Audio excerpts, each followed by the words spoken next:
Ikaw ang Diyos na himala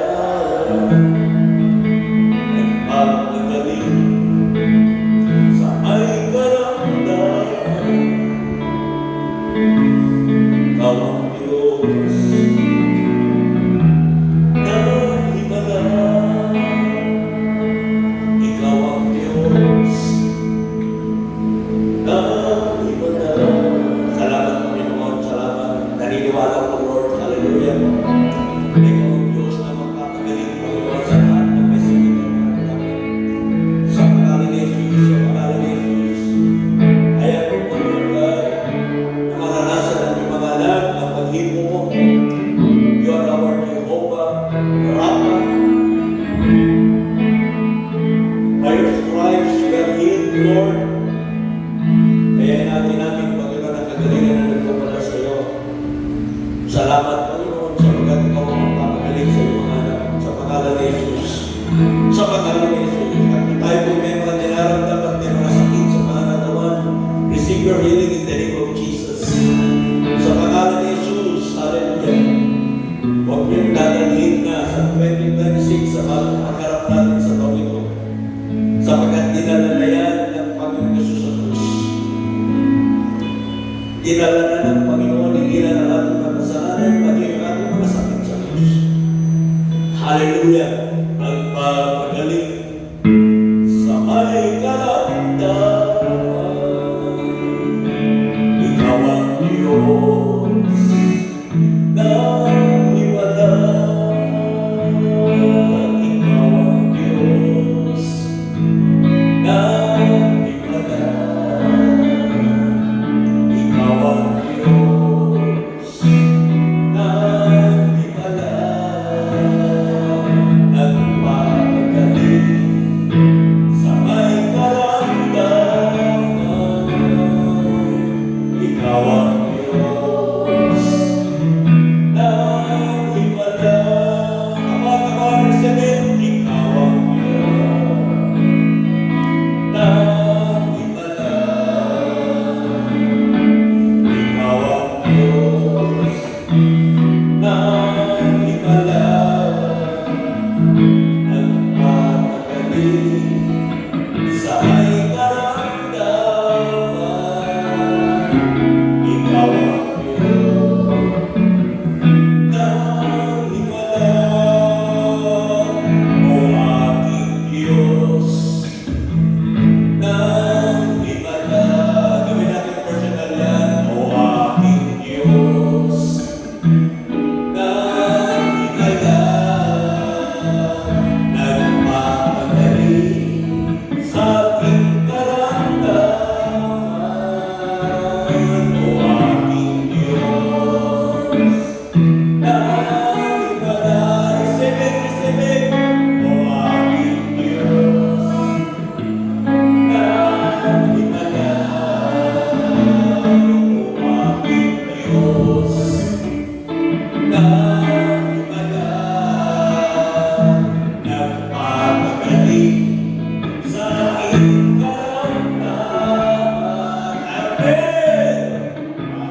Alam niyo po mga kapatid sa Lord, meron po kasi kami sa mga pastor sa Laguna, LJM, Laguna for Jesus. Last month lang, December, ang dami ng pastor na uwi na sa Lord. Praise God, uwi na dito pa, kasama po ninyo. Marami pong tao ay hindi na maabot sa araw ng Kapaskuhan, hindi na maabot sa araw ng Panginoon. Di ba kayo thankful na nakita niyo ba ang tabi niyo? Sabihin niyo naman sa tabi niyo. Salamat sa pagkatabi na makita sa taong 2026. Amen? Amen po ba? Yan, ako ay lagi nagbubulay at namamangha sa bawat taon ng ating paglilingkod sa Panginoon. Sabi ko, Lord, hanggang anong taon po kaya paglilingkod po ang inyong lingkod sa kabusan ng Panginoon. At ako po humingi ng prayer sa inyo. Pagpatuloy po tayong tulungan at palakasin ng Panginoon. Praise God. By the way, sino po naka-attend ng unang gabi ng revival? Nasa kamay, unang gabi ng revival, praise God. May kalawang gabi ng revival, nasa kamay, para pumupuntik na. Okay, mamaya gabi po, meron pa po tayo isang gabi, para kapawi, mga kapatid sa Panginoon. Napakaganda po ng ginagawa ng Diyos sa revival natin. Bago pa tayo may revival, mga kapatid sa Lord. So, ginagawa po natin ito para sa pagkakat natin sa bawat taon ng ating paglilingkod. Tayo po yung fire. Matanggap natin yung apoy mula sa trono ng Diyos. Hindi po natin pwedeng ipagmalangin yung lakas natin last year, mga kapatid. By the way, side base lang po, meron po kayo kalendaryo for 2026 na tulad yung nakikita nyo sa likod na Yakult, ay pakidala nyo na lang po para mapalitan po yung kalendaryo natin ng last year. Hindi po natin pwede ipagmalaki mga tagumpay natin last year, yung mga accomplish natin last year. Kasi iba po ang hamon ng 2026. Habang lumalaki po ang pagdating ng Panginoon, mas lumalakas po ang hamon sa buhay pananampalataya natin. Mas lumalakas din ang mga pagsubok, ang mga temptations, ang lahat po na pwedeng gawin ng kaaway para ilayo tayo sa Panginoon. Kaya kapit lang mga kapatid sa Panginoon. Amen? Amen po ba? Kapit lang kasi hindi nyo pwedeng sabihin na by 2026, nilingkod pa rin ako, magtatapos ako sa Lord, pero hindi po natin hawak. Mga kapatid ang ating bukas, ang nakakahawak po ng bukas natin yung Diyos. Amen? Siya lang po kaya alam ng ating bukas. Ang mahalaga sa atin, mga kapatid, araw-araw binabago tayo ng Diyos. Araw-araw ay malakas tayo sa presensya ng Panginoon. Amen po ba, mga kapatid sa Lord? So may umaga mga kapatid sa Panginoon para makaharap tayo sa 2026, mga kapatid, para maharap natin ng maayos ang 2026 at hindi tayo naligaw. Wear your ID. Wear your ID. No ID, no entry. Sabi sa eskwelahan, walang ID, walang papasok. Kaya bilang mga Christians, mga kapatid, pakisabi sa katabi, wear your ID. Okay. Pag-uusapan po natin yan, mga kapatid. Kaya. Tignan lang natin po ito. Itong picture po, na picture number 1, na gusto ko ipakita sa inyo. Sino po sa inyo dito ang naglalaro ng bowling o nakapaglaro na ng bowling? Sa kamay. Yung nakapaglaro na ng bowling. Yan, 1, 2, 3. Okay. Nung may bowling po dyan sa Pagsanaan, napasyalan ko po yun. Siguro, yung iba sa inyo, hindi nyo na alam yun, hindi nyo natin. May bowling po dyan, nakapag-bowling po tayo minsan. Tapos po, lumipat po ako ng bowling sa Los Baños. Sa Los Baños kasi may bowling alley dito. Ewan ko kung napuntahan nyo yung pasalan nyo. Hindi ko alam kung saan kayo nakapag-bowling. Nung ako'y nagpunta ng Qatar, ayun, nakapag-bowling ulit ako. Maraming masarap po yung experience na yan. At maraming dito kilala ko yung mga magagaling natin kung mga bowling. Sino po masaya, maaaring hindi nyo siya kilala. Pero masarap po karanasan niya, mga kapatid sa Lord. Sana may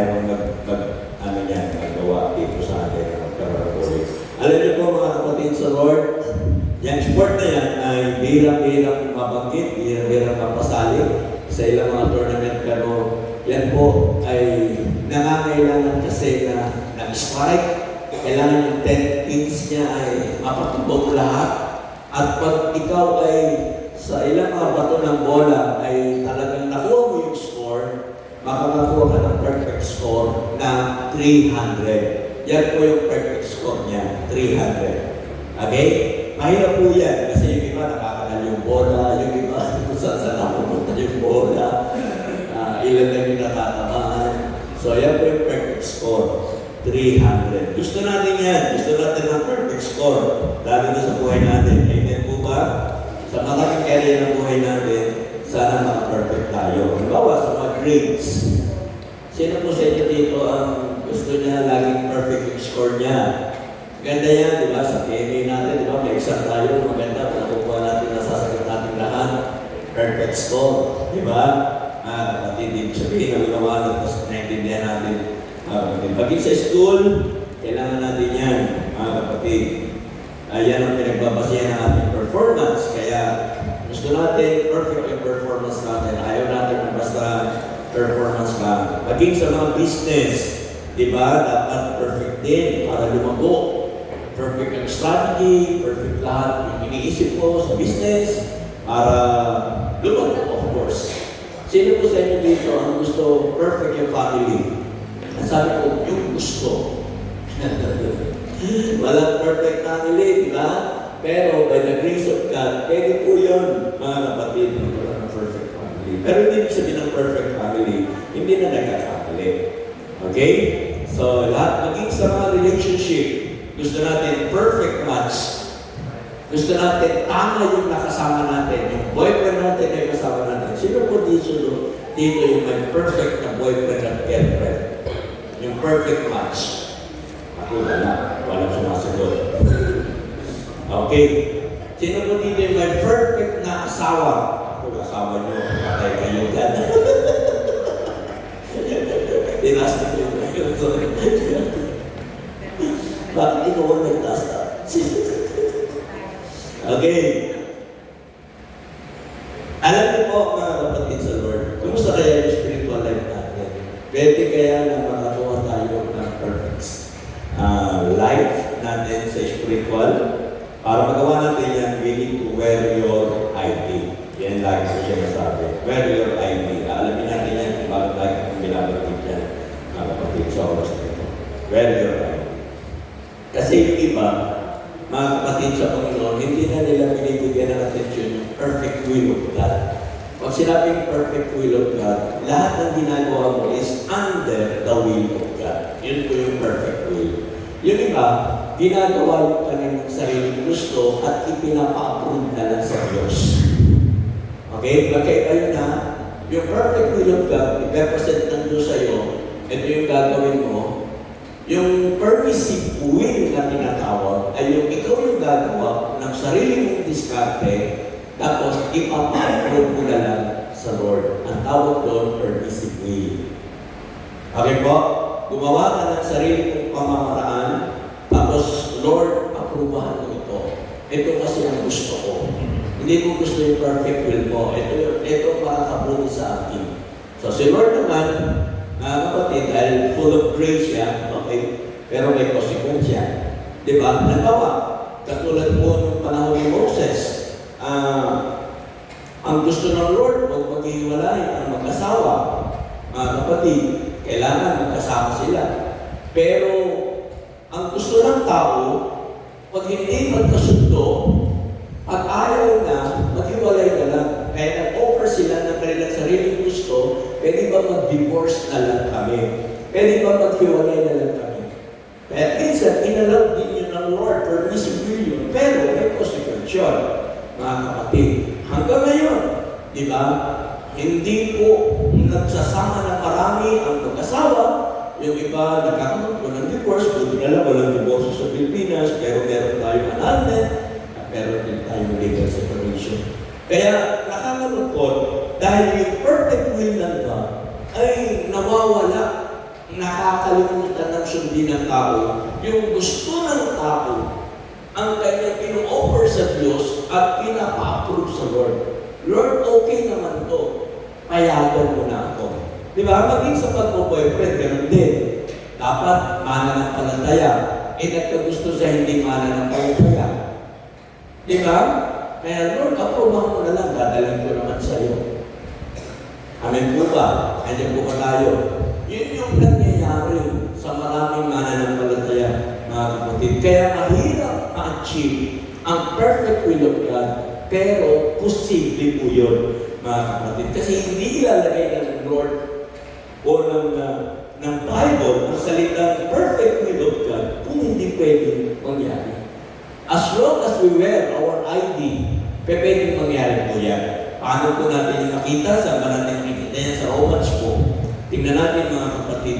Verse 2. Tingnan nyo yan. And do not be conformed to this world, but be transformed by the renewing of your mind, that you may prove what is the good and acceptable and perfect will of God. Nasa Bible po yun, ha? Perfect will of God. Yan po yung sinasabi ng Romans chapter 12.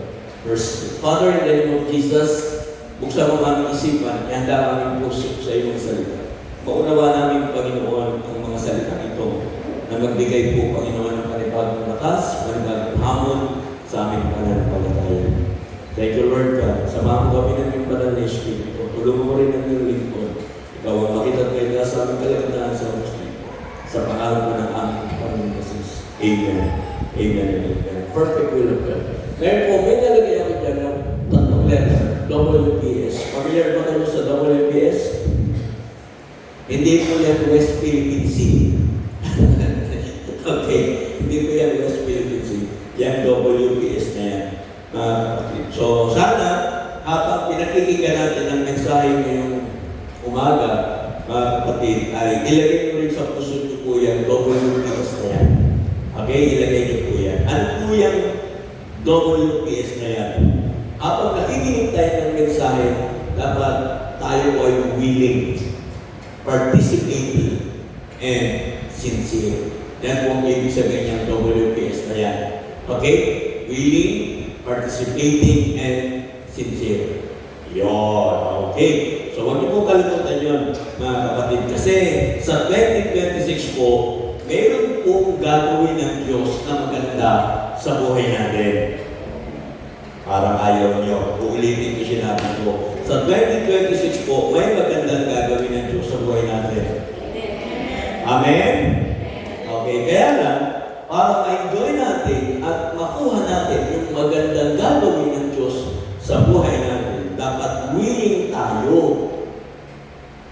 Amen po ba? Hindi kasi tayo pipilitin ng Diyos. O ayaw mo, hindi naman po sa pilitan.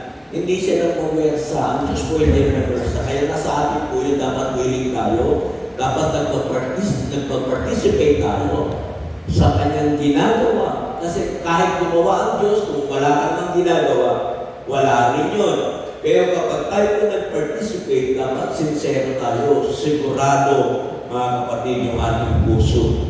Okay? So, huwag niyo pong kakalimutan yung tatlong yan kasi habang pinag-uusapan natin ang salita ng Panginoon, ilalagay po natin yung tatlong yan. Dapat po willing tayo, participative tayo, at dapat tayo po sincere. Ngayon, paano po ba natin makukuha yung binabanggit yan sa dulo ng perfect will of God? Okay, number one, unang-una, we should not conform. Yan ang sabi ng Bible. We should not conform to the pattern of this world. Yan po yun. Do not be conform. Ano bang ibig sabihin ng conform? Ang ibig sabihin ng conform ay identify with yung bang parang isang katulad ng taga-mundo. Ganun yun. Mga kapatid, minsan, Christian tayo, pero kung titingnan tayo ng mga tao, parang walang pinag-iba sa isang unbeliever. Walang pinag-iba sa isang taga-mundo. Kaya sabi doon, huwag tayo tumulan. Bakit? Kasi ang mundo natin, mga kapatid, ay may sariling pattern. Ang mundo ginagawa natin, may sariling sistema. Kaya nga, kung hindi natin alam ang ating identity, mga kapatid, mabilis tayong maakay ng mundo ito. Yun ang sikreto dyan. Kailangan alam mo yung identity mo para hindi ka ma-conform sa mundo. You must know your identity. Bakit? Kasi araw-araw po, na-expose tayo sa mundo. Amen? Araw-araw. Hindi naman araw-araw nandito ka sa church. Di ba? Pag-linggo lang. Pag may gawain. Araw-araw na-expose tayo sa mundo ating ginagawa. At kung hindi natin alam ang ating identity, dumudulas po tayo sa ating buhay pananampalataya. Nadudulas po tayo. Yung buhay natin, Christian, minsan hindi Christian. Believer kung minsan, minsan unbeliever. Pagkasabi sa katabi, hindi ako yun. Okay? Kasi, pansinin po ninyo maigi ito. Ilang oras tayo na-expose sa mundo at ilang oras tayo na-expose sa Christian world. Tingnan nyo kung ano mas malaki. Kung ano mas malaking oras na nagugugol natin, yung buhay natin sa Christian world at saka sa mundo. Nakuha niyo kung ibig ko sabihin? Tingnan nyo kung gano'ng kalaking oras na nagugugol nyo yung exposure natin sa mundo at yung exposure natin sa Christian world. Di ba mas malaki nyo sa mundo? Ano po ba? Ano po ba kayo? Di ba? Di ba? Kapag isang araw, halimbawa, walang gawain, isang araw, o yung oras na yun, yung buong araw na yun, mga kapatid, sino kasama natin? Hindi po ba ang mundo? Tama po ba? Nandiyan po ba tayo, mga kapatid? Kaya importante maintindihan niyo po yung aking sinasabi. Kasi kung wala po tayong identity, kung hindi mo kilala iyong sarili, mga kapatid, yung exposure mo sa mundo, makaka-apekto yun sa iyo at makikita mo parang katulad ka na rin ng isang unbeliever. Authenticity is the feeling that one is being one's true self. Ang ibig sabihin, kailangan totoo ka sa sarili mo. Mga kapatid, kailangan tunay ka. Dahil kung hindi, paano ka magiging totoo sa iba? Narinig niyo, ulitin ko, kailangan authentic, kailangan totoo ka sa iyong sarili kasi kung hindi ka totoo sa iyong sarili, hindi ka rin magiging totoo sa iba. Mga kapatid, naintindihan niyo po yun? I have to know who I am. Dapat kilala ko. Sino ka ba? Kilala mo ba talaga ang iyong sarili? Kilala mo ba? Yan kasi ang ibibigay mo sa mundo iyong ginagalawan. Kaya minsan nahihirapan tayo. Maraming Kristiyano nawawala sa sarili. Sabihin sa katabi, hindi ako yun. Okay? Maraming Kristiyano, mga Kristiyano nawawala sa sarili. Minsan Christian, minsan unbeliever. Sabi ko niya sa nabasa ko, to find more happiness in life, kung gusto mo talagang sumaya sa buhay, ibig sabihin ito, means to live in harmony with one's true self. Dapat isa ka lang. Kung sino ka sa church, sa mundo, paglabas mo, pag na-expose sa mundo, yun ka pa rin. Iisa pa rin. Authentic, hindi peke. Totoo ka. Pakikurot nga ng kaunti yung katabi nyo. Pag tumaray, totoo yan.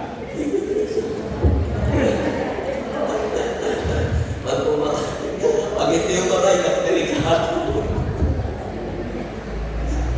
Dapat hindi man sila. Kasi kapag hindi mo kilala ang sarili mo, hindi ka sasaya. Kasi kaya maraming Kristiyano, ganito sinasabi, ang hirap maging Kristiyano. Kasi hindi na kilala yung sarili. Lagi kami naaway ang kanyang sarili. Ang hirap maging Kristiyano. Sipin mo yun, inaaway ko araw-araw ang pagiging Kristiyano ko. Nakarinig na ba kayo ng ganyang Kristiyano na hindi sa masaya sa kanyang pagiging Kristiyano? Laging parang bagang naging pahirap sa kanya yung pagiging Kristiyano niya. Nakarinig ba kayo ng ganyan?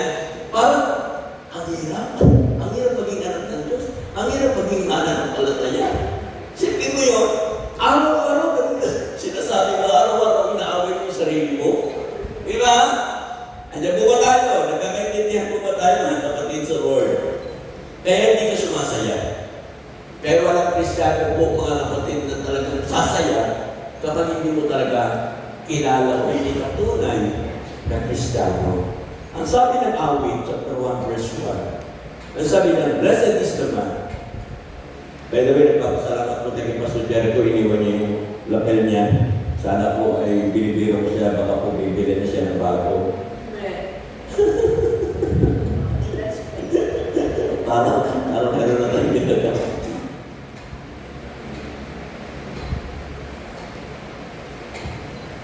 Blessed is the man who walks not in the counsel of the ungodly, nor stands in the path of sinners, nor sits in the seat of the scornful. Okay, kapag hindi mo kilala ang sarili mo, mga kapatid, hahanapin mo ito sa iba. Pakinggan yung sinasabi ko, kapag hindi mo kilala yung sarili, hahanapin mo ito sa iba. Ano ibig kong sabihin? Yung iba po, Christian ang tingin niya sa kanyang sarili kasi kinukumpara niya ang kanyang sarili sa iba. Ganun pala ang Christian. Gagayahin ko yun. Ganun pala ang Christian dapat nag-church. Gagayahin ko yun. Hindi niya kilala ang kanyang sarili. Dahil nag-church yung ginagaya niya, mag-church din siya. Eh kaso, pag ginagaya mo, pag nawala, ay pwede palang umabsent. Ay pwede palang mali. Gagayahin mo siya. Okay pala late. Diba? Kasi hindi mo kilala yung sarili. Ginagaya mo siya, nag-devotion siya, mag-devotion din ako.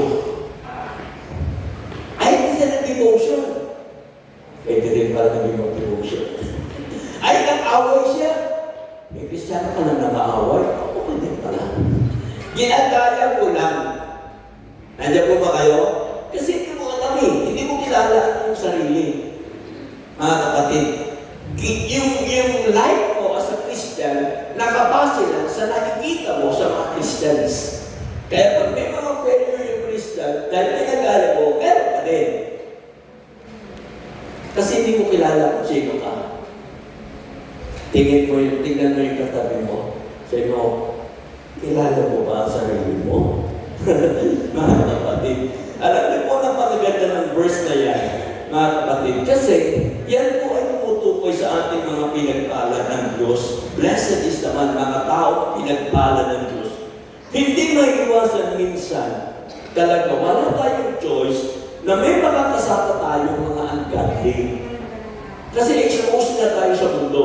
Hindi ka makakapili ng makakasama mo. Tama? Hindi mo mapipili na ano ka ba, godly or ungodly? Kasi godly ako. Ungodly ka o hindi tayo pwede. Hindi pwede. Tayo mga godly, minsan na-expose talaga tayo sa mga ungodly. Nandiyan po ba kayo? Nasusundan niyo ba ako? May makakatrabaho ka sa school, sa opisina, kung saan ka man pumupunta, may nakakasama kang ungodly. Amen! Kaklase, katrabaho, kanegosyo, kabarkada, kapamilya. Diba? Na-expose talaga tayo, mga kapatid, sa mga ungodly. Wala tayong choice, mga kapatid. Ngunit, ang sabi ng verse na yan, mga kapatid, we cannot take their counsel. Huwag niyo kukunin yung kanilang mga advice. Huwag niyo kukunin yung advice na ungodly. Amen! Kasi kapag tinatag mo yung advice na ungodly, makikita mo, mamemesterize ka, magugulot ka, wow, ang ganda mo sinasabi niya. Ungodly na, maniniwala ka sa sinasabi niya. At kapag naniniwala ka na sa sinasabi niya, mauupo ka na. You will sit in His presence. Gusto ko itang kausap. Pwede ba tayo magkwentuhan? Naintindihan niyo? Mga kapatid, mauupo ka na, makikinig ka sa Kanya. Then kapag nauupo ka na, bubustin mo na yun. Hindi mo na mamapalayan, bahagi ka na ng sistema ng mundo ito. Naintindihan niyo po? Ano po ba yung mga worldly advice? Sabi ng Bible, do not be conformed. Ang worldly advice ay ganito po, mga kapatid. Pag tayo po nagkakamali, it's okay lang. Okay na magkamali. Kasi paminsan-minsan na naman yan. Di ba? Kaya sabi ng mundo, okay lang. Huwag ka masyadong makondem. O, lahat naman ng tao nagkakamali. Tsaka paminsan-minsan lang. Dahil ang sinabi ng religious, may religious advice, para makabawi ka, para mabawas-bawasan yung kasalanan mo, go to church. Nakarinig na ba kayo ng ganyan? Mag-church ako. Bakit? Magbabawas ako ng kasalanan. Di ba? Mga kapatid, ganun yung sabi ng mundo, ng religious. Mga kapatid, magbabawas ako ng kasalanan. That's why I will go to church. Pero meron pong righteous advice. Ang righteous advice, mga kapatid, sa puno, read God's word and do it. Yan po yung nararapat. Basahin natin ang salita ng Panginoon at ito ay ating sundin. Amen? Okay, bago tayo magpagalari, sino po ba talaga tayo? Ano ba talaga tayo, mga kapatid? John chapter 1 verse 12, ito po yung lagi yung binabasa na may memorize, pero bulayin natin saglit, mga kapatid, ang John chapter 1 verse 12. Yet to all who did receive Him, to those who believe in His name, He gave the right to become children of God. Dalawa po ang gusto kong bigyan ng diyan. Una, who did receive Him. Yung tumanggap kay Jesus. Pero hindi ito natatapos. To those who believe in His name. Hindi lang basta tumanggap, kailangan maniwala ka sa iyong tinanggap. Amen? Amen? Kailangan kang maniwala. Bakit? Kasi kung maniniwala ka sa Kanya, bibigyan ka ng karapatang maging anak ng Diyos. Yan ang identity natin. Yung iba tanggap lang ng tanggap, pero hindi naniniwala sa magagawa ng Diyos, sa magagawa ni Jesus sa kanyang buhay. Kaya ang nangyayari, yung identity sira. Yung identity ng anak ng Diyos, hindi maintindihan. Minsan born again, minsan hindi. Nababago yung identity. Kasi tumanggap lang. Sana mga kapatid, as we receive the Lord, believe on the Lord Jesus Christ, and you will be saved. Amen? Ano ba kayo? Inuumpisa ko po ang taong 2026 sa pundasyon na ito kasi napakahalaga po nito. Baka mamaya dumaan na naman ang 2026, sira na naman ang identity natin. Ano ba? Ano nangyari sa akin? Okay? Mga kapatid sa Panginoon, tandaan natin ito, lahat ng tao nilikha ng Diyos, pero hindi lahat anak ng Diyos. Malinaw po ba yun? Malinaw po ba yun? Lahat ng tao ay nilikha ng Diyos, pero hindi lahat anak ng Diyos. Ang anak ng Diyos ay yung tumanggap at yung naniwala kay Jesus. Kaya mga kapatid, sa 2026, siguruhin ninyo ang inyong identity. Kung kayo tumanggap lang at hindi kayo talaga naniniwala sa magagawa ni Jesus sa inyong buhay, maniwala na kayo and you will be saved. Amen po ba? That's your identity. Amen? Parang hindi nyo po hindi nyo mag-rush yung sinasabi ko. Ano ba yung sinasabi ko, Pastor? Kapatid sa Lord, dapat naunawaan niyo po ito. Amen! Kasi paikot-ikot lang ang buhay natin sa bawat taon na lilipas sa atin kung hindi po natin alam ang ating identity. Tingin sa katabi. Nakasuot ba yung ID niya? Sino ba yung katabi mo? Anong identity ng katabi mo? Anong identity? Anak ba ng Diyos yan? Baka naman church-goer lang. Pumupunta lang sa church. Pero tumanggap, pero hindi naniwala sa kapangyarihan ni Jesus. Ngayon, yan po yung unang-unang bagay para makuha natin yung perfect will ng Lord. Okay? So, do not be conformed. Balikan natin yung 12 verse 2. Second, do not be conformed to this world, but be transformed. Una, hindi ka makikiayon. Pangalawa, kailangan may transformation. Dapat may pagbabago sa buhay natin. Amen po ba? Pagbabago. Sabihin natin, pagbabago.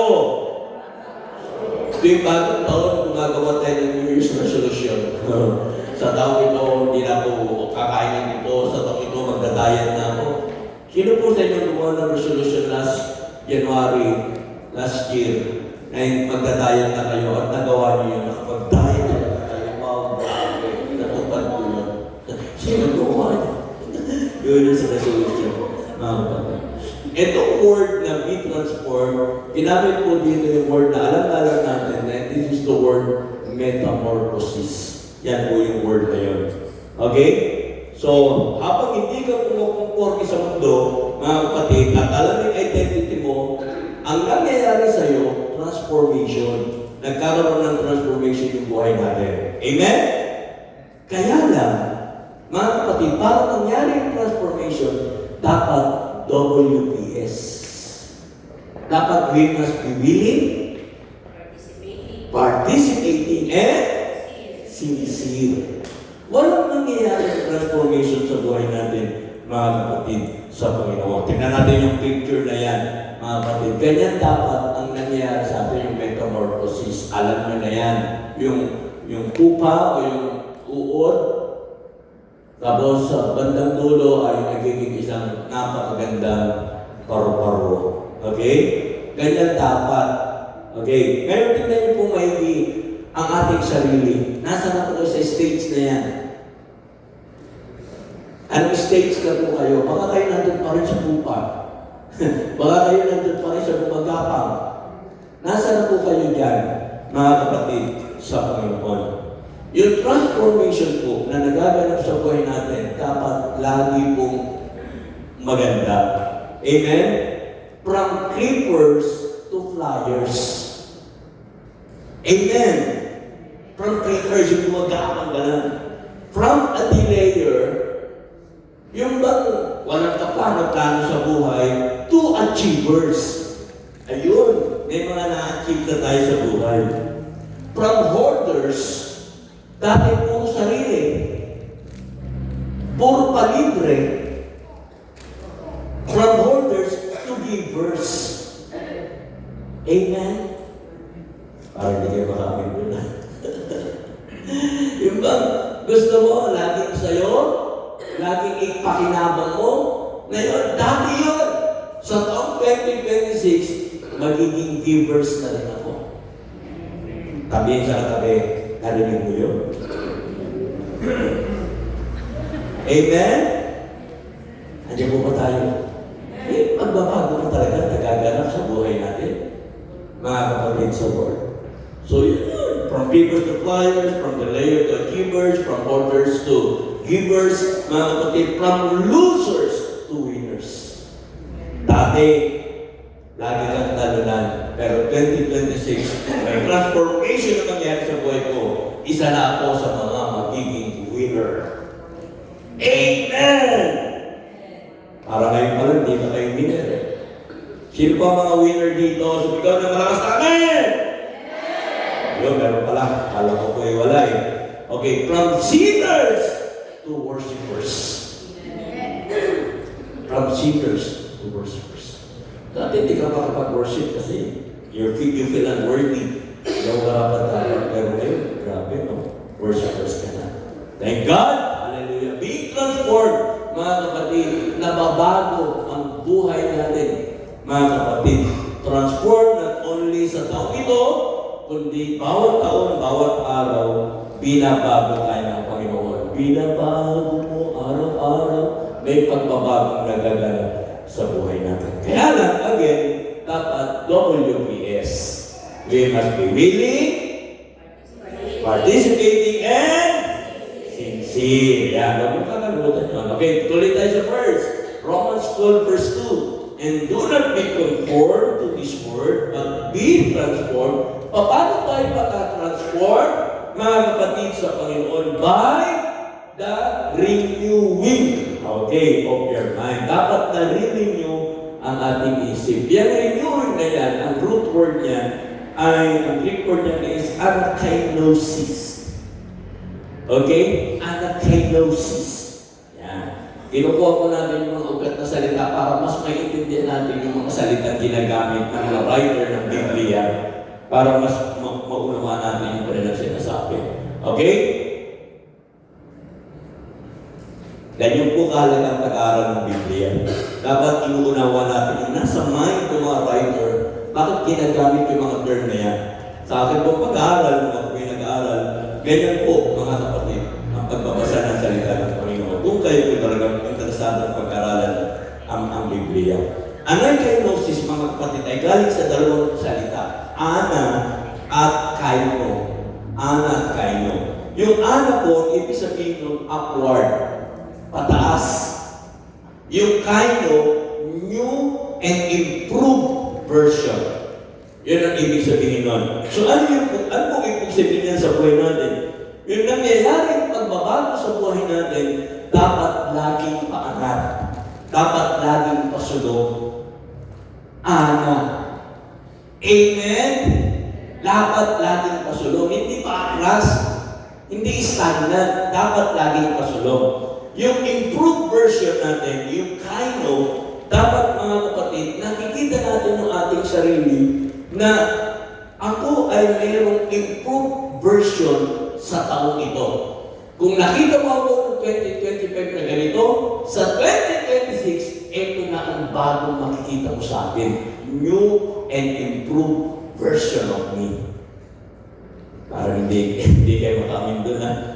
Kung naging better ako 2025, 2026, hindi na lang ako basta better. Ako'y magiging isang best believer. Parang nahirapan kayo mamundo. Mga kapatid. 2026, new version, improved version for each one of us. Amen! Tingnan mo nga yung katabi mo. Sabi mo, ano ba ang gusto mong makita sa akin sa 2026?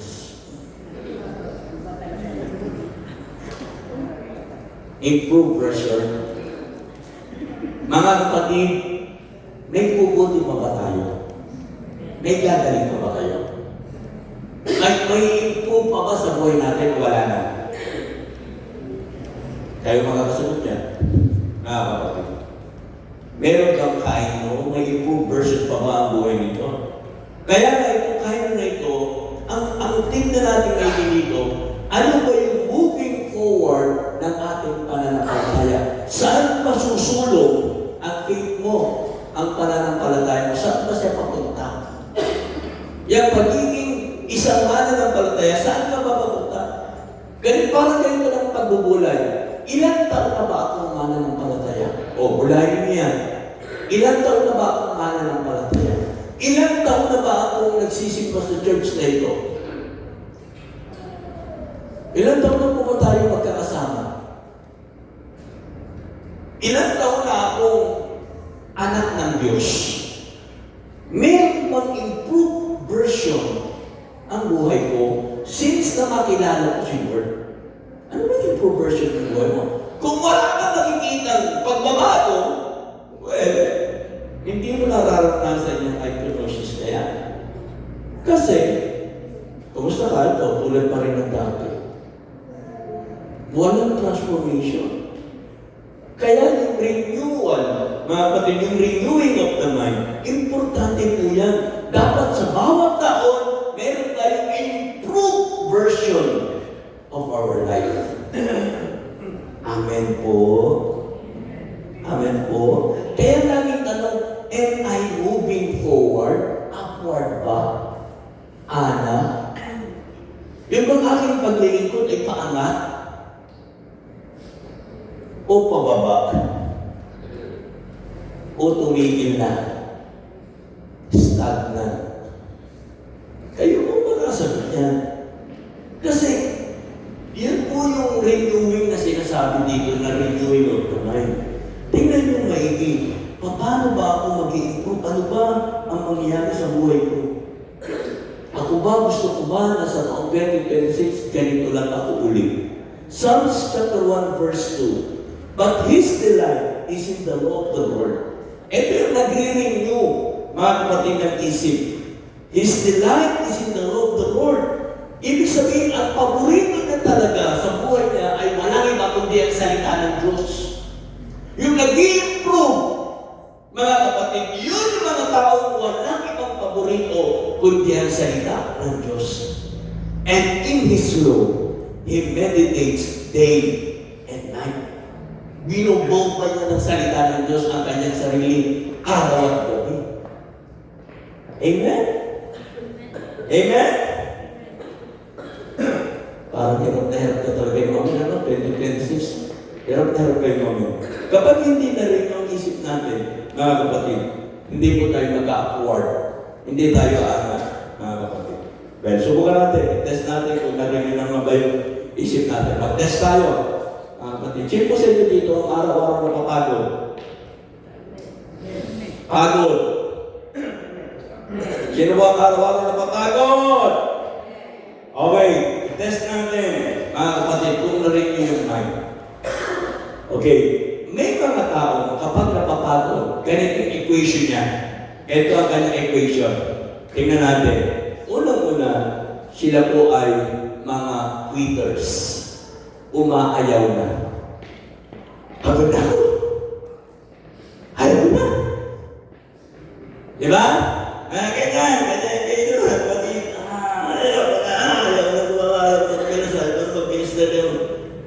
Ayaw na. Pagod na ako. Yung iba naman, kapag napapagod, ganito ang equation. Galit. Wala namang dapat ikagalit. Dahil pagod, galit. Sino po sa inyo dito ang pagpagod ay ang bilis magalit? Ganyan ang equation. Sila po yung mga nang-aaway kahit walang kaaway. Diba? Kasi pagod eh. Pagod sila, mga kapatid sa Panginoon. Yung iba naman, kapag sila ay pagod, ganito naman po yung equation nila. Sila po ay nagtatampo. Sila po yung mga tao hindi na lang basta iimik. Hindi ka basta iimikan. Yan. Kasi pagod. Ayaw magkag-usap. Hindi na lang basta iimik yan. Okay? Pero karamihan naman, lalo na sa mga babae, pag pagod, madalas sila ay umiiyak. Umiiyak talaga. Okay? Ganyan yung equation ng marami. Diba? Kaya hindi lahat ng umiiyak nasa presence ni Lord. Yung iba, pagod lang talaga. Amen? Ako na talaga pagod. Lord. Hindi talaga nararamdaman yung presence. Napapagod lang. Pagod na ako. Yan sila na niya. Pero ako talaga ang tamang equation. Kapag pagod ka, simple lang. Ang tamang equation ko, dapat ikaw ay magpahinga. Amen? Ganun lang yun kasimple. Okay? Pag pagod, sabihin mo sa katabi mo, magpahinga ka naman. Yan ang tamang equation. Hindi yung ayaw na, hindi yung pagagalit, hindi yung magtatampo, hindi iyak. Simple lang. Kaya sabi ni Lord, come unto me, kayo mga napapagod, and I will give you rest. Ibigay ko kayo nakapahinga. Pero nangyayari lang yan kung renew ang ating isip. Kasi kung minsan hindi na-renew, mga kapatid ang ating isip. May konti po akong nabasa about sa sound system. Sa sound system. Okay? May konti po akong nabasa tungkol sa sound system. Mga kapatid. Siguro, alam ito ni Ijan sa ating sound system. I found out, mga kapatid, na kapag may source ng tunog, okay, yung noise source, ayan po yun, mga kapatid, okay, may tunog po, meron isa pang another source, at ito yung tinatawag na anti-noise. Yan po yung dalawang yan, mga kapatid. Kapag nagbanggaan sila, yung dalawang yan, kapag nagbanggaan po, alam niyo po ba ang magiging resulta? The result will be cancellation, mga kapatid.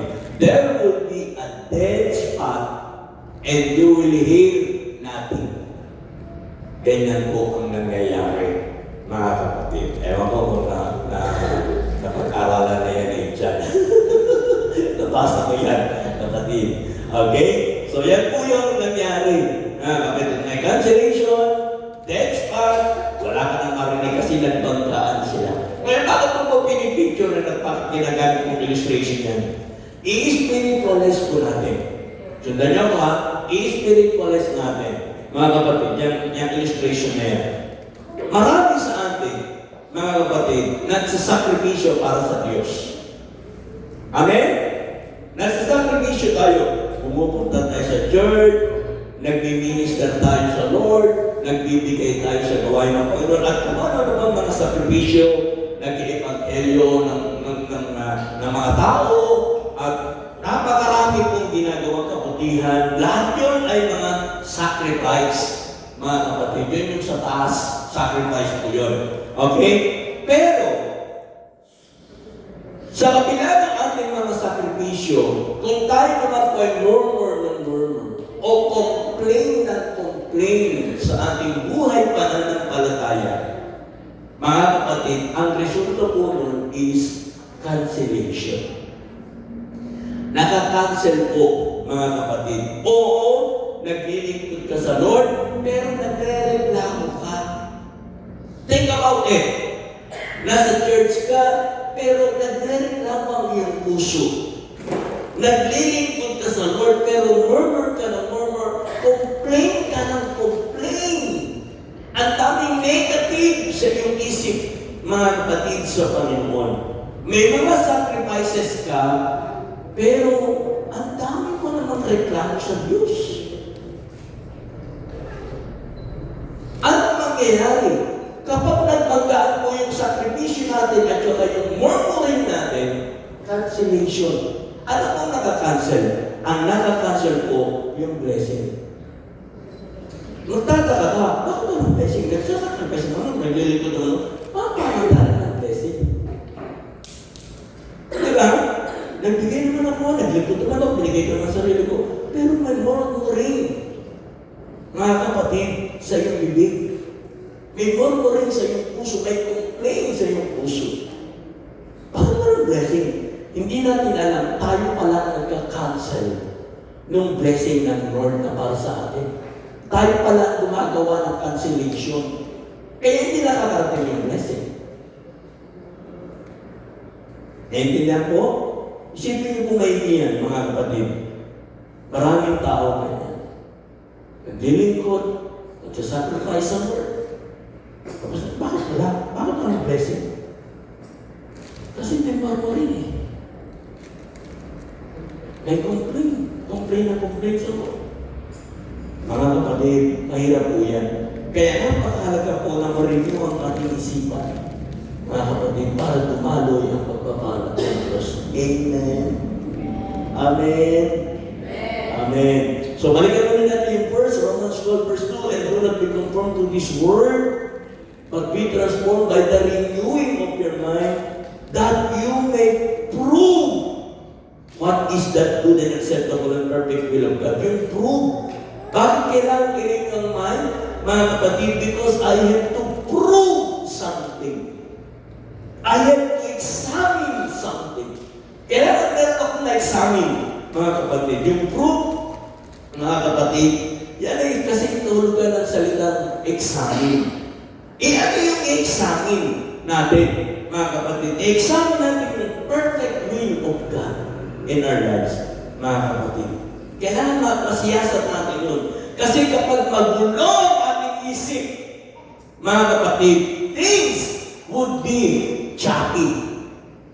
Kapag magulo ang isip nyo, you cannot hear clearly from the Lord. Choppy. Choppy. Mamaya natanong ko sa choppy ang dating. Minsan ganun. Hindi natin marinig ng maayos ang tinig ng Lord. Kahapon nung nag-meeting kami sa ating mga pastors, tinanong ko sila, sabi ko, ano ang narinig niyo sa Lord? sa taong 2026 na gagawin ng Diyos sa ating sa Ebenezer. Pero ano po yung ating mga pastor? Some of them, hindi naman lahat, some of them, sabi nila, wala pong sigurado, pastor. Naging honest naman sila. Wala kami masyadong marinig. So, hindi sila nakarinig. Sa 2026, wala silang narinig. Choppy yung dating. And I will ask you the same question this morning. Ano yung narinig niyo sa Lord sa 2026 na gagawin ng Diyos sa buhay ninyo sa taong ito? We need to hear clearly from the Lord. Kung hindi, kung wala kayong alam at hindi kayo makarinig, choppy ang dating. Minsan may narinig, minsan wala, putol pa ang minsan. Choppy. Amen? Kaya namin narinig. Kasi kung wala narinig sa 2026, sara-sara na naman tayo. Whatever will be. Walang mangyari. Ano ba? Kapag magulo nating isip, hindi tayo makarinig sa Lord, lahat, everything, mga kapatid, will be cloudy. Wala na tayong makikita maganda. We cannot see clearly. Kasi cloudy na eh. Di ba? Kapag yung taal, kapag maraming cloud, di ba? Hindi mo makita na maayos yung taal. And even the Mayon volcano, kailangan walang clouds. Kasi kung may clouds, mga kapatid sa Panginoon, hindi ko ma-appreciate yung ganda ng Mayon. Cloudy. At minsan sa buhay natin, hindi tayo makakita ng maganda. Cloudy. Sa mga nangyayari sa buhay natin, nakikita niyo ba ang magandang gagawin ng Diyos sa buhay ninyo? Wala. Hindi ko alam. Parang hindi na maganda. Cloudy. Kaya ano nangyayari? Magulo ang isip natin. Mga kapatid. Because we cannot see clearly. Tapikin niyo yung katabi niyo. Sabihin niyo, nakikita mo ba ako? Tapikin niyo yung katabi mo. Sabihin niyo, nakikita mo ba ako? Amen? Amen po? Hallelujah. At kapag hindi po tayo makakita, hindi tayo makarinig ng malinaw, susunod po, magkaroon po ng clogging. Pagbabara, mga kapatid. Magkaroon ng clogging. Ano po yung babara? Blessings cannot flow freely. Yung blessing na para sa'yo, babara. Gusto niyo ba yan? Pag hindi na rin nyo ang mind natin, yung blessings na dapat ibibigay ng Lord sa atin sa 2026, magiging pampara. Sayang naman. Amen? Sayang po, mga kapatid. Kaya we need to examine, mga kapatid, we need to prove something. Mga kapatid, yung isang bagay na ginagawa natin, kailangan mag-prove natin. Ito ba'y nasa kalooban ng Diyos o hindi? We need to prove something. Examine your service to the Lord. Examine lahat ng ginagawa mo sa Panginoon. Mga kapatid, ito ba'y nasa kalooban ng Panginoon. Mag-examine po tayo, magkaroon po tayo ng renewed mind. Amen? Okay. Bakit po? Para magkaroon po tayo ng mabuting paglilingkod sa Diyos. Balikan ulit natin Romans 12, verse 2. Ang sabi niya, pababa na po tayo sa verse na ito, palanding na tayo, kaya wag po kayo bibitaw. And do not be conformed to this world, but be transformed by the renewing of your mind, that you may prove what is that good and acceptable and perfect will of God. Si Lord, may mabuting bagay na ibibigay sa atin. Amen. Pag clear yung mind natin, pag hindi cloud yung ating mind, mga kapatid, we will know what is good. Kaya lang ang problema ng maraming Christians, mga kapatid, minsan hindi natin talaga alam kung ano yung good. Paano yun? Paano nangyayari yun? Ganito yun, mga kapatid. Minsan, akala natin, yung ating good ay good na talaga sa Lord. Pero minsan, yung ating good, hindi naman talaga good kay Lord. Diba? Sa tingin mo, good ito. Pero sabi ni Lord, anak, hindi yan. Hindi yan ang good. Hindi yan ang kalooban ko. Yung alam natin maganda sa atin, hindi pala maganda sa paningin ng Diyos. Minsan gano'n. Pag hindi rin yung mind mo, kung ano yung nakikita mong good, kahit hindi good sa Lord, okay na yun. Mga kapatid, hindi ganun po. Mga kapatid. Kasi sabi ng James, ng Santiago chapter 1, verse 17, James 1:17, every good gift and every perfect gift is from above. Amen? And comes down from the Father of lights. Binibigay yan ng ating Ama ng kaliwanagan. Malinaw dapat para sa iyo what is good sa harapan ng Diyos, with whom there is no variation or shadow of turning. Tanda natin ang good gift na galing sa Diyos, hindi pa bago-bago. Hindi nakakalito. Amen! Kaya kung minsan, anong ginagawa natin? Pag hindi natin nakuha yung gusto natin, na akala natin ay good, magtatakbo tayo sa Lord. Eh sabi ni Lord, anak, good lang yan sa'yo, pero sa tingin mo lang yun. Hindi yan good, makakasama yan sa'yo. Eh minsan, mapili tayo, Lord, ako lang bahala dito. Kaya ang nangyayari, pag hindi binigay ni Lord, magtatakbo tayo sa Diyos, lalayo tayo sa Diyos, aalis tayo sa presensya ng Diyos. Kasi yung akala natin ng good, hindi binigay ng Lord. Yung nangyayari, sumasama ang loob natin sa Lord. Mga kapatid sa Lord, madalas pinipilit natin na makuha yung alam natin good, kahit hindi ito pinapahintulutan ng Diyos. Maraming ganun, mga kapatid. Di ba? Kaya nahihirapan tayo. Pero kung renewed mind tayo at na-examine natin ito pala yung gusto ng Diyos, mga kapatid, hindi tayo magtatampo sa Diyos. Okay lang kahit hindi ibigay ng Diyos. Kasi akala ko lang good, hindi pala good sa Kanya. Di ba? Mga youth, mga kabataan, minsan akala natin good talaga yung unbeliever na makasama sa buhay. Kasi mabait naman, may pera, guwapo. Diba? Guwapo. Parang isa sa mga member ng SB, 19. Parang ano siya eh, okay na sa akin yun, Lord. Diba? Good na yun. Minsan ganun eh. Okay na, kahit sino na lang. Basta may kasama. Pero sabi ng Lord, anak, hindi yan ang good. Hindi yan ang good. Kaya dapat naiintindihan natin yan. Amen! Pangulit, diba? Romans 12 verse 2, do not be conformed to this world, but be transformed by the renewing of your mind, that you may prove what is the good and acceptable. Siyempre, kapag galing sa Diyos, acceptable. Amen? Katanggap-tanggap. Asal kaya sa pakiramdam? Mga kapatid, yung pakiramdam na lahat ng ginagawa mo counted sa Diyos, counted sa langit. Di mo ba? Ang hirap nung nare-reject. Sino na po sa inyo dito ang nare-reject? Yung na-deny. Ang sakit nun.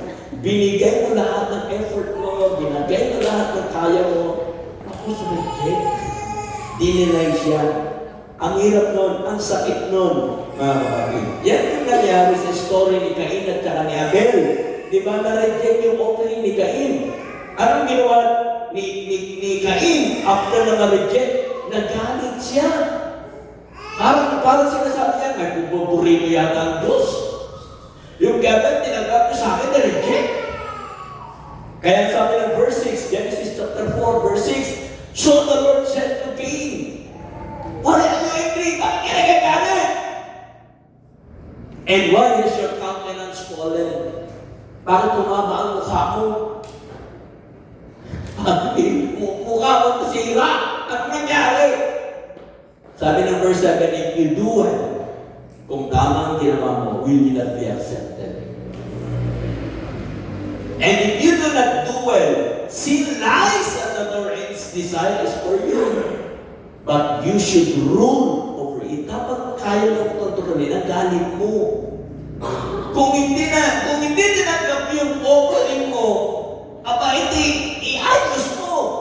Kung mali yung offering, itama mo. Dapat ganon. Amen? Hindi ka magagalit ka na lang. Kapag renew ng ating isip, mga kapatid, pag may nagawa tayong mali, hindi tayo magagalit. Itatama natin yung mali natin. Amen?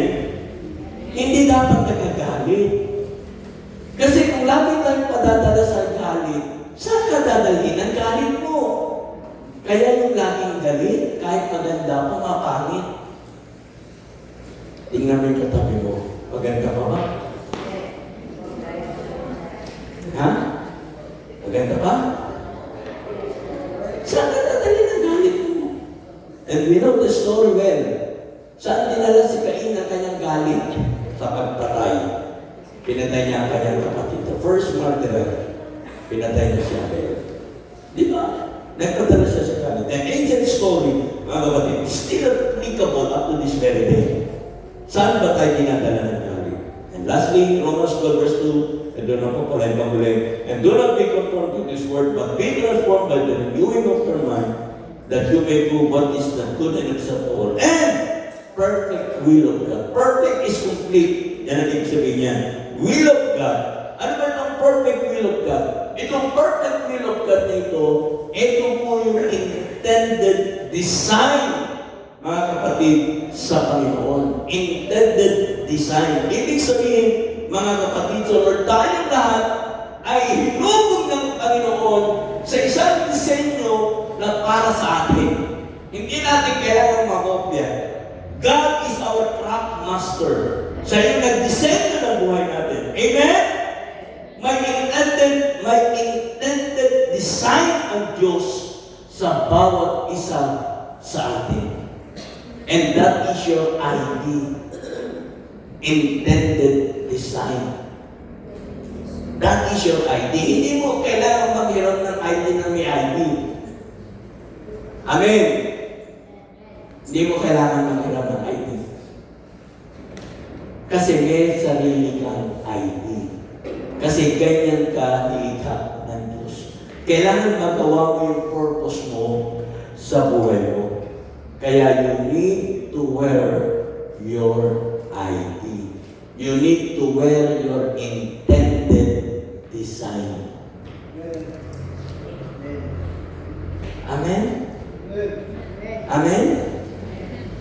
Dapat yun ang isuot mo.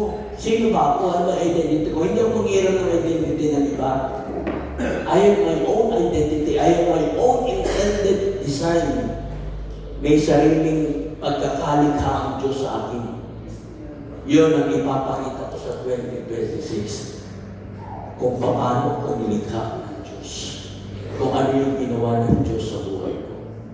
My intended design. Amen?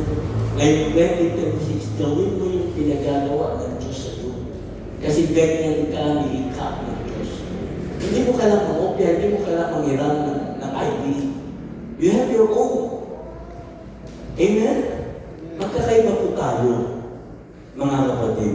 At para magawa natin yung intended design ng Lord sa atin, huwag po tayo maghintay. Mag-initiate tayo. Let's do something for the Lord. Lord, alam ko, ganito mo ako hinubog. This is my identity. Papakita ko po ito. Gagawin ko po ito para sa iyo. That's your identity. Dapat malinaw po yun. Huwag kang pumayag, mga kapatid, sa Panginoon na ngayong umaga. Sa pagpasok at pagharap natin sa 2026, hindi mo pakilala ang iyong sarili. Dapat alam mo kung anong ID ang iyong isusuot. Yung intended design. Huwag kang pumayag na kung ano ka last year. Sa 2026, yun ka pa rin. Let's all stand. Tumayo tayo lahat. mga kapatid sa Panginoon. Empower